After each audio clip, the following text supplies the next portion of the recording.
hi friend इटा आम कहीं जाऊँ जे लास्ट तक देखुन जानीपारे एक्चुअली आज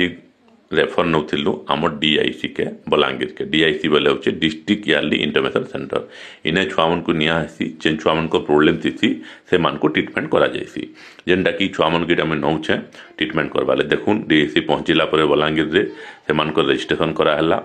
रेजिस्ट्रेशन कराला देखुन के करासी छुआ मनकर यहाँ हूँ फिजियोथेरापी प्रोब्लेम जेन छुआ मैंने टाइम रे चली नहीं पारन कि टाइम रे ये बसी नहीं पारन ये नहीं कर पारन से मान को थेरापी दियासी फिजियोथेरापी रे ठीक करासी यहाँ किसी मेडिसिन काम नहीं करे थेरापी रे ही आसी जेन मान को एंता प्रोब्लेम अच्छे मत कंटाक्ट करबे मेसेज बक्स मेसेज करबे आम बलांगीर डिस्ट्रिक्ट रहा मुझे निजे हेल्प करि पारबी अलग डिस्ट्रिक्ट है काଣା कले ठीक है जे मुझे एडवाइस दी पारबी से मान को आउ बतई पारबी आउ इटा से मानकोटा ठीक ही पास जदि थेरापी देले ही ठीक है इटा से छुआ के देखो थेरापी दिया होचे आउ ट्रिटमेंट करा होचे जे इटा देखो मुझे जेन छुआ मन को नहीं थी से मन आँखि परीक्षा करबार था विजन इम्पेयरमेंट टाइप देखी नहीं पारुथे डिजिन मिलाऊला बोली नहीं थी से मान को इटा टेस्ट करा होचे देखुन सब छुआ के गुटे गुटे करी सब विजन इम्पेयरमेंट छुआ थिले से मान को देखाला इटा तापर से मन को जेन मनकोटा टिके इटा नहीं पाला कंप्यूटर रे पकाला जेन मन को चश्मा लगवार थिला चश्मा लगे इटा जाइकरी कंप्यूटर रे देखा होचे तारपरे आमे सेनु सीधा पलै आइलु